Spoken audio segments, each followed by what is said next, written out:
Last question na lang po on my end. Since we're, I think, 2 weeks away from the trial, how are the preparations going for the prosecution panel? Alam ko po, nagkakaroon kayo ng iba't ibang paghahanda, nag-mock trials kayo, pero ano na po yung level ng kahandaan ng prosecution ngayon? Let's ask this question to Comchel.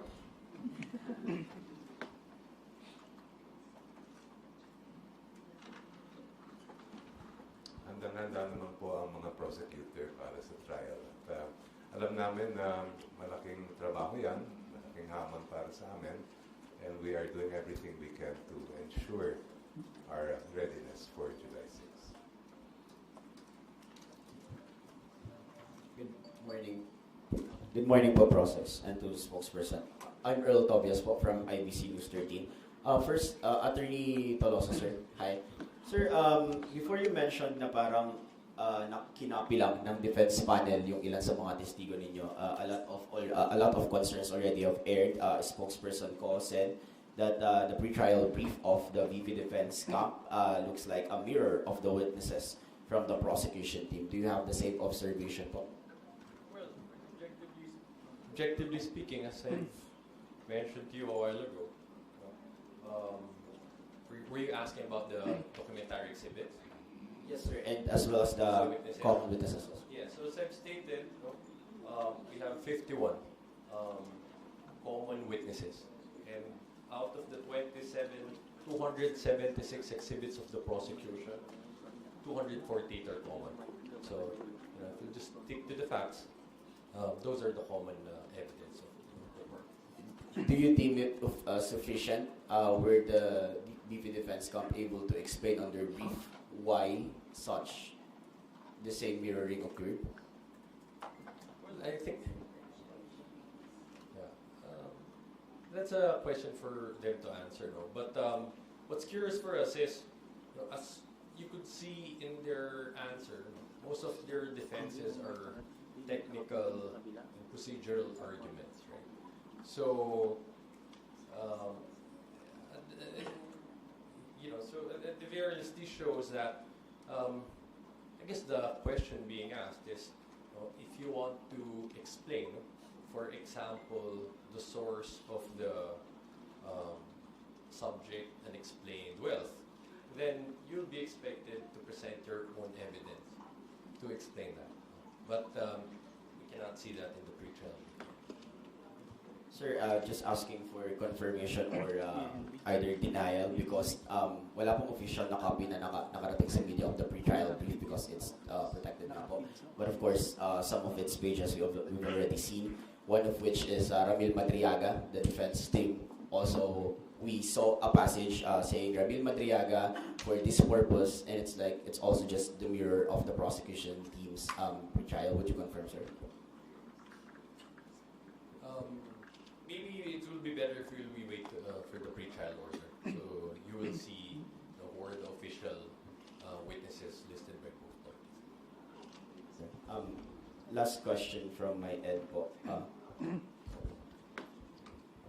Sir, from this point forward, and for Prosecutor Jinky Luistro po, do we see any room of delaying the process pa po? Any attempt to drag the process para lang po hindi magpamuna dumiretso sa trial?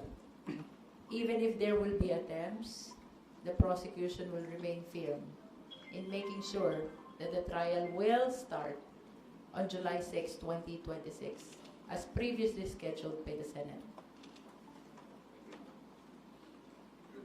Good morning po, Jonathan Andal, GMA News. Balikan ko lang po yung nag-circulate na report over the weekend. The report also claimed that the House prosecution team appeared unprepared for the defense team arguments, claiming that si Attorney Lorna Hapunan para ang nag-take ng lead because allegedly the House prosecutors were struggling to keep up. Can you clarify po that part? We are not struggling. We are very much prepared. But as I have said, it has been our position to have this pre-trial conference in an expeditious manner. So regardless of the manifestations that were raised by the defense, including counter stipulations.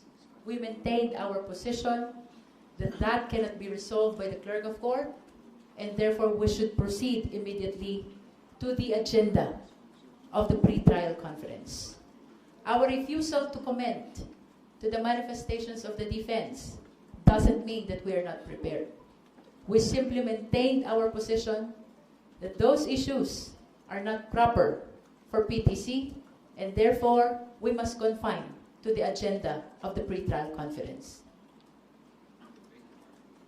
Okay, we can entertain one more question if you have.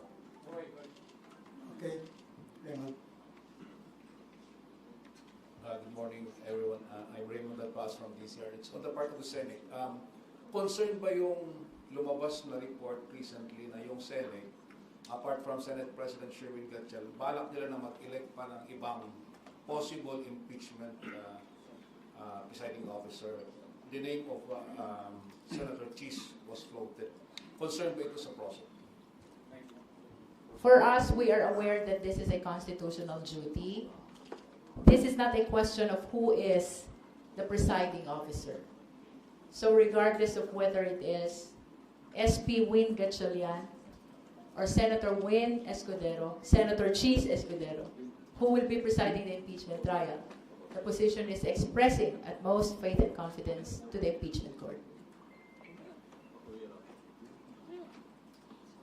Okay, one last question. Jodea Bernardo po from DTV News. We can remember po na sinabi po ni Kong Luistro that ideally 11 din po ang maging public prosecutors. Ngayon po pinakilala po natin si Attorney Tolosa. Does this mean the private prosecutors are complete? It will be more than 11. We're still finalizing the second batch of private prosecutors who will be entering their appearance as well to the impeachment court, but definitely it will be more than 11. Well, maybe you can consider Attorney J as the 11, but definitely there will be more. And we hope to introduce them within the week as well. Thank you po. Okay, one last question. Thank you po.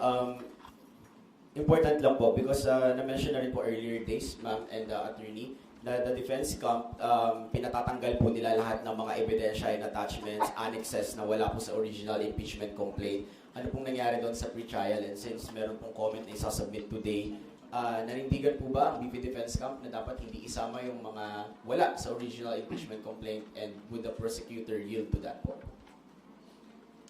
We maintain the position that even evidence which were not attached to the impeachment complaint can validly be presented before the impeachment court. As a matter of fact, that is the reason why the Justice Committee of the House of Representatives was granted the compulsory process of issuing subpoena duces tecum and subpoena ad testificandum. It will be highly inconceivable if the evidence gathered in the exercise of this compulsory process will not be considered by the Justice Committee and even by the House of Representatives. Same is true with respect to the impeachment trial. It is clear in the Senate rules that the impeachment court has compulsory power to compel the production of documents and to compel the attendance of witnesses. And therefore, all evidence gathered in the exercise of this compulsory process is therefore within and aligned to the rules on impeachment as well as with the Constitution.